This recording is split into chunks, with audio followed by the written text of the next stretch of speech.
Assalamualaikum warahmatullahi wabarakatuh. Kami dari kelompok Psikologi Pendidikan ingin mempresentasikan tentang manajemen classroom. Nah, apa itu manajemen kelas? Manajemen kelas atau class of management merupakan strategi atau rangkaian instruksi yang digunakan guru untuk memaksimalkan produktivitas waktu pembelajaran, sehingga menciptakan lingkungan belajar yang berhasil. Nah,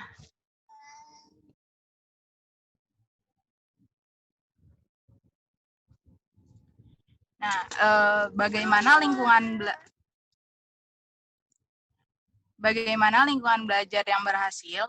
Lingkungan belajar dapat dikatakan berhasil jika siswa menggunakan tenaganya seperti lisan dan perilakunya untuk tujuan pembelajaran yang menjadikan kelas tersebut kondusif dan produktif.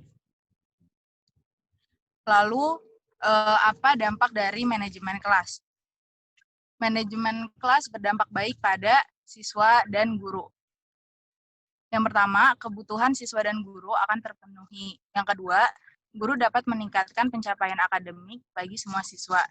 Yang ketiga, siswa akan termotivasi untuk belajar lebih baik di kelas.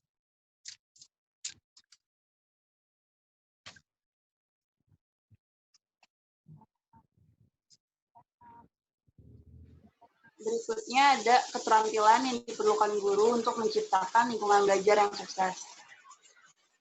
Ada 4. Yang pertama, perencanaan. Kecuali kegiatan kelas terstruktur dengan baik dan direncanakan dengan hati-hati, siswa cenderung menunjukkan perilaku kelas yang tidak diinginkan dan frustasi sebagai akibat dari tidak tahu kemana harus mengarahkan energi mental dan fisik mereka.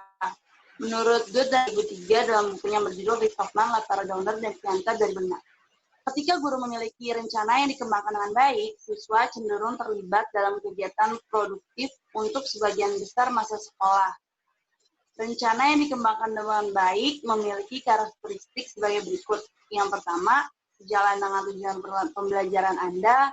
Yang kedua, terkait dengan pengalaman belajar. Yang keempat, mempertimbangkan keragaman kebutuhan, minat, dan tujuan siswa. Yang selanjutnya didasarkan pada praktik terbaik seperti yang disarankan oleh teori dan penelitian pendidikan. Selanjutnya, fleksibel, memungkinkan perubahan yang dihasilkan dari tanggapan siswa yang tidak terduga. Dan yang terakhir, tujuan dan nilai pelajaran dibagikan dengan siswa sebelumnya. Next. Yang kedua, ada organisasi.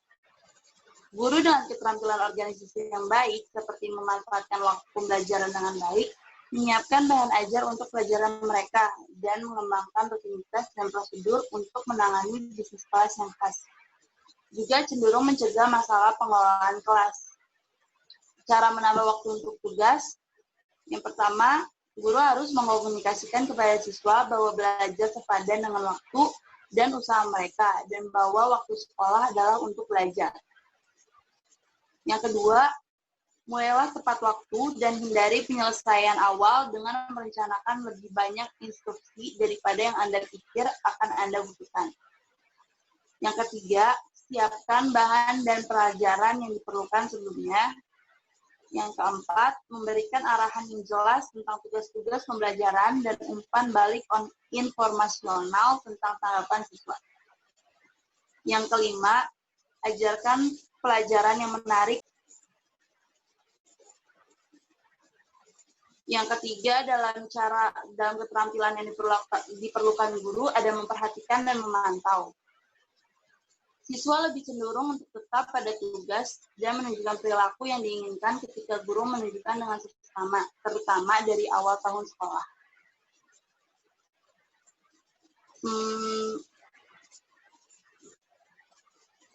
Di sini ada 3 komponen. Yang pertama itu memperhatikan perilaku dengan perhatian khusus pada perbedaan dari program kegiatan yang dimaksudkan. Yang kedua, memantau kecepatan, ritme, dan durasi acara kelas, memastikan aktivitas berjalan dengan lancar. Dan yang ketiga, memperhatikan apa yang terjadi di seluruh kelas tanpa mengabaikan perilaku dan aktivitas individu dalam kelompok kecil. Selanjutnya ada overlapping. Misalnya, guru mungkin memperhatikan bahwa salah satu dari siswanya menggunakan ponsel di bawah mejanya untuk mengirim pesan teks ke teman.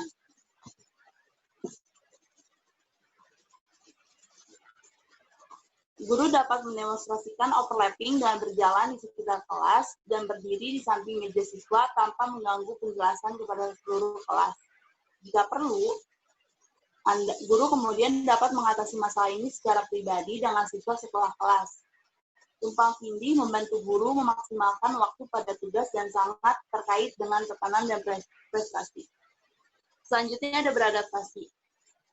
Studi tentang strategi guru menunjukkan bahwa manajemen kelas yang paling efektif untuk kebutuhan siswa tertentu dan manajemen kelas yang tidak efektif tampak tidak peka terhadap beragam kebutuhan siswa mereka. Manajemen kelas yang efektif menyadari kebutuhan yang berbeda dari siswa mereka dan mengambil dari sekumpulan metode untuk memenuhi kebutuhan ini. Ketika siswa berperilaku buruk, guru pemula mungkin terlalu bersemangat untuk memikirkan tentang kesalahan siswa. Guru yang lebih berpengalaman biasanya berpikir tentang apa yang dapat mereka lakukan untuk membuat siswa tetap pada tugas dan menyesuaikan instruksi yang sesuai. Siswa cenderung menjadi frustasi dan terlibat dalam kegiatan di luar tugas ketika kegiatan kelas disesuaikan dengan tingkat pengetahuan dan keterampilan mereka. Yang terakhir ada kepemimpinan. Lebih dari 100 penelitian menunjukkan bahwa hubungan guru dan muridnya berkualitas adalah batu kunci untuk semua aspek lain dari manajemen kelas. Temuan ini sejalan dengan hasil studi klasik oleh Lewin dan rekannya yang telah didiskusikan sebelumnya. Ingatlah pada studi ini, siswa lebih memilih kepemimpinan demokratis guru daripada gaya kepemimpinan permisif dan otoriter, yang masing-masing dicirikan oleh terlalu sedikit atau terlalu banyak kontrol. Lihat ruang kelas, cara menetapkan tingkat kontrol yang sesuai, mencantumkan beberapa rekomendasi untuk menetapkan tingkat kontrol yang sesuai untuk mengelola kelas Anda secara efektif. Seperti yang kita lihat, tingkat kendali optimal untuk pengelolaan kelas terjadi ketika guru menunjukkan kepedulian dan fleksibilitas, namun memberikan struktur yang kuat untuk perilaku siswa. Next.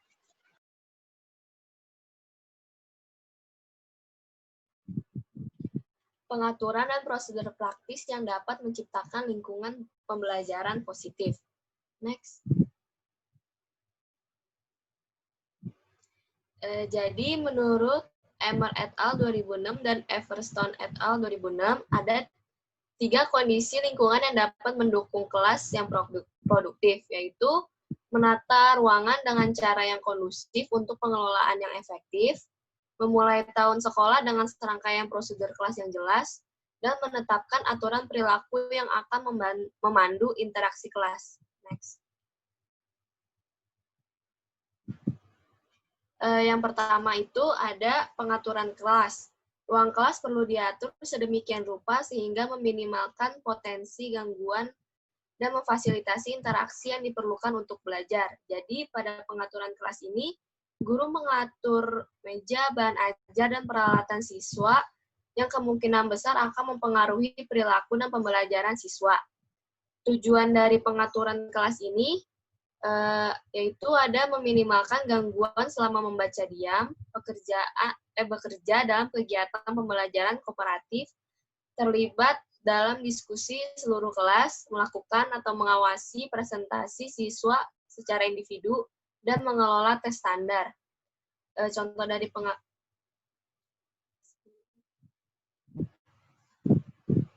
Contoh dari pengaturan kelasnya itu, misal ketika guru melakukan metode pembelajaran dengan ceramah, maka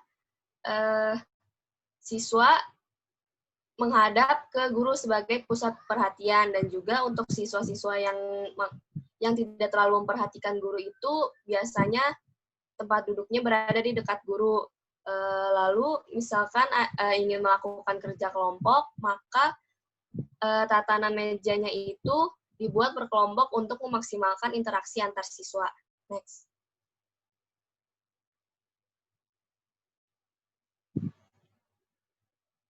Lalu ada prosedur kelas. Prosedur kelas adalah rutinitas untuk menyelesaikan tugas kelas berulang, seperti bagaimana siswa akan menyerahkan pekerjaan rumah, pergi ke kamar kecil, atau transisi dari satu aktivitas ke aktivitas yang lain.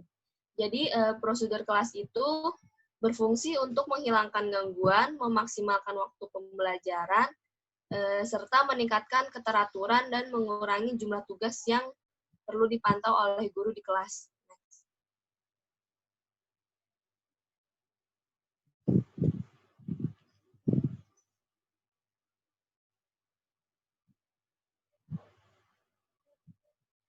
Prosedur kelas yang harus dikembangkan guru menurut Weinstein 2006 dan Weinstein dan Mignano 2007, yaitu ada pergerakan siswa, misalnya pergerakan siswa masuk keluar kelas, istirahat, dan yang lainnya. Lalu ada tugas administratif, yaitu mengumpulkan tugas, rutinitas pelajaran seperti mengumpulkan dan mengembalikan pekerjaan rumah dan tugas lainnya.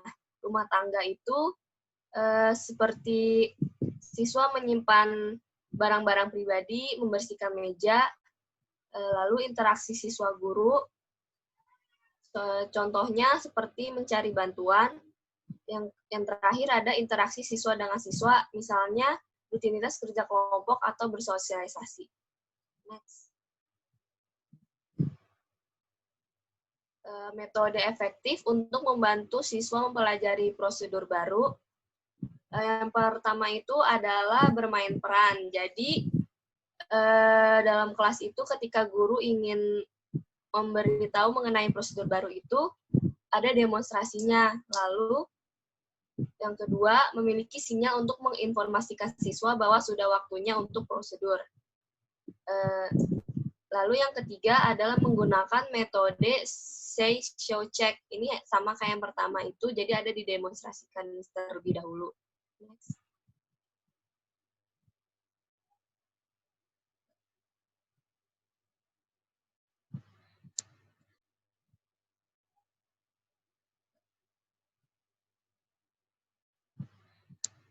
Lalu ada peraturan kelas. Peraturan kelas itu mencakup seperti apa yang boleh dan apa yang tidak boleh dilakukan. Tujuannya agar kelas itu lebih teratur.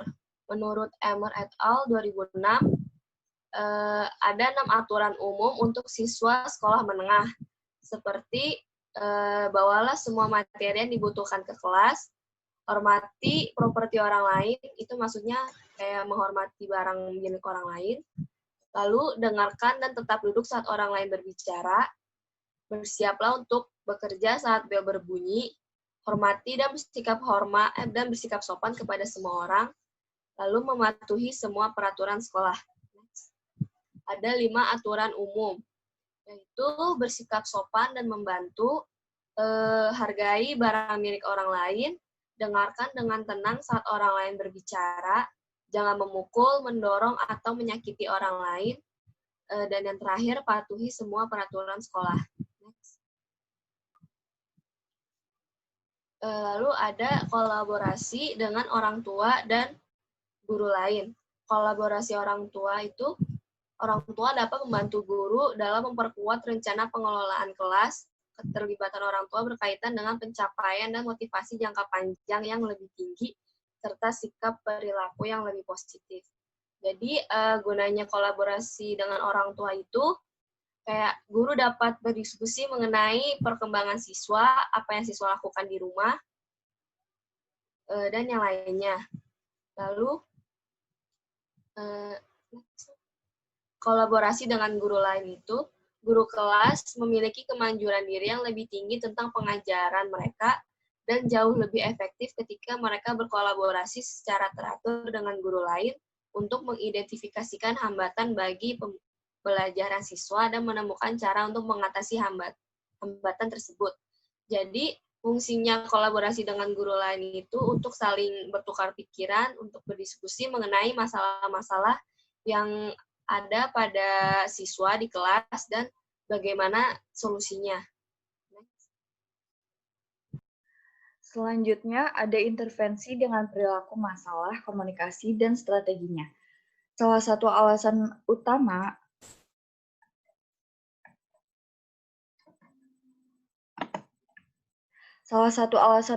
mengapa manajemen kelas secara historis menjadi sumber utama guru stres. Karena adanya tantangan untuk menangani perilaku buruk siswa. Mereka biasanya melanggar peraturan kecil yang ada di kelas. Misalnya kayak menyerahkan pekerjaan rumah terlambat, terus melanggar peraturan, berisik di kelas, seperti itu. Lalu bagaimana mengkomunikasikan masalah perilaku anak? Guru kelas membutuhkan keterampilan komunikasi yang baik ketika masalah perilaku muncul. Komunikasi yang efektif lebih dari sekadar berbicara dengan siswa. Ketika siswa memiliki masalah, peran guru adalah mendukung kebutuhan mereka akan penerimaan dengan secara aktif dan mendengarkan mereka dan mendorong mereka untuk mengatasi masalah tersebut.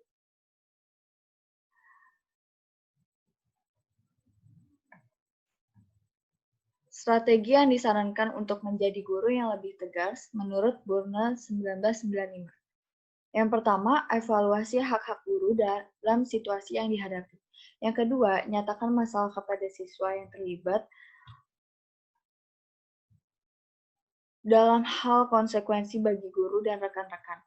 Yang ketiga, ekspresikan perasaan guru tentang situasi tersebut. Yang keempat, tanyakan apa yang guru inginkan dengan cara yang lugas. Strategi untuk mengatasi masalah perilaku. Guru biasanya menggunakan kombinasi dari strategi ini untuk mengelola ruang kelas mereka.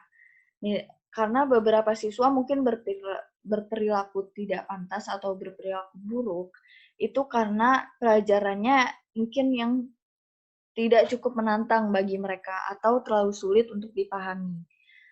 Lalu orang lain juga mungkin berperilaku buruk karena mereka berpikir bahwa itu adalah keren untuk melakukannya. Yang lainnya juga mungkin berperilaku buruk karena mereka berada di bawah pengaruh obat-obatan.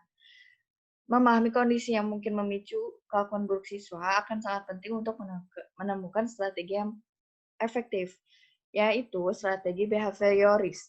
Strategi behavioris yang pertama itu yang harus dipertimbangkan guru adalah penguatan diferensial yang terdiri dari penguatan perilaku yang lebih sesuai atau bahkan tidak sesuai dengan perilaku yang tidak diinginkan.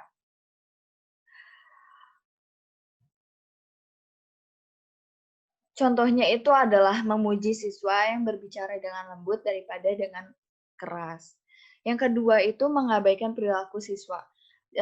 Jika target kenakalan tidak mungkin mengganggu pembelajaran atau tidak mengganggu teman-temannya, lebih baik guru mengabaikan perilaku siswa tersebut.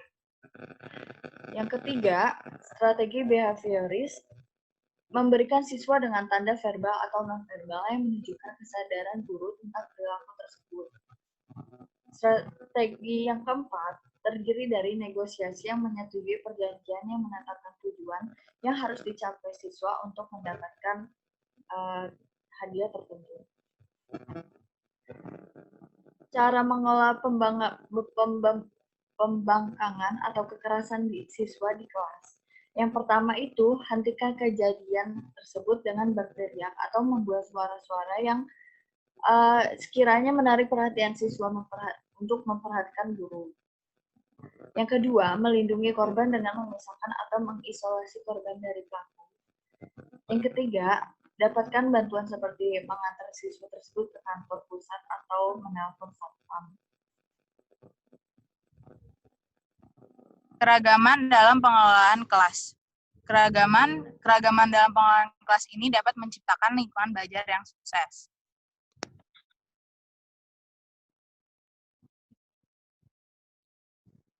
Next. Nah. Perbedaan perkembangan dalam manajemen kelas.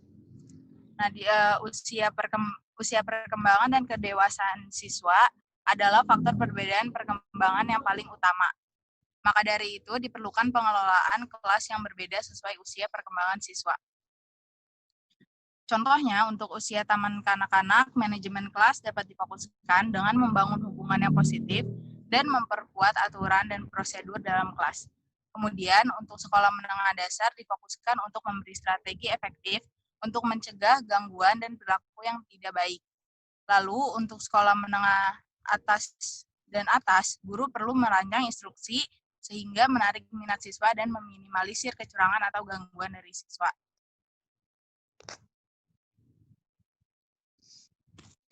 Lalu ada keragaman dalam keterlibatan dan harapan orang tua. Keberagaman latar belakang orang tua menyebabkan banyak perspektif mengenai pendidikan. Guru harus menyadari bahwa beberapa orang tua mungkin tidak dapat terlibat dalam masalah sekolah karena beberapa alasan eksternal, seperti kesibukan orang tua, akses transportasi yang sulit ke sekolah, internet yang tidak memadai, dan lain-lain. Hal ini akan membatasi kemampuan mereka untuk memahami ekspektasi guru serta menghambat membantu anak-anak mereka mengajarkan tugas sekolah atau berkolaborasi dengan kegiatan kelas. Nah, untuk mengatasi hal ini, guru harus belajar dari siswa mereka atau sumber dari sekolah lainnya tentang cara terbaik untuk berkomunikasi dengan orang tua tersebut. Next. Nah, yang terakhir adalah keragaman dalam manajemen kebutuhan siswa. Salah satu keterampilan manajemen yang efektif harus peka terhadap beragam kebutuhan siswa mereka dan bimbingan yang baik, bimbingan yang sesuai dengan kebutuhan siswa. Meskipun semua siswa akan mendapatkan manfaat dari manajemen kelas, tetapi guru di ruang kelas inklusif perlu mengingat kebutuhan siswa luar biasa atau siswa berkebutuhan khusus. Dalam hal ini sangatlah penting untuk menyediakan lingkungan yang penuh perhatian, serta melakukan pemantauan perkembangan siswa. Kemudian memahami kebutuhan siswa berkebutuhan khusus dan mempertimbangkannya saat membuat keputusan manajemen dapat membantu Anda membangun hubungan yang kuat dan lingkungan belajar yang sukses untuk setiap siswa.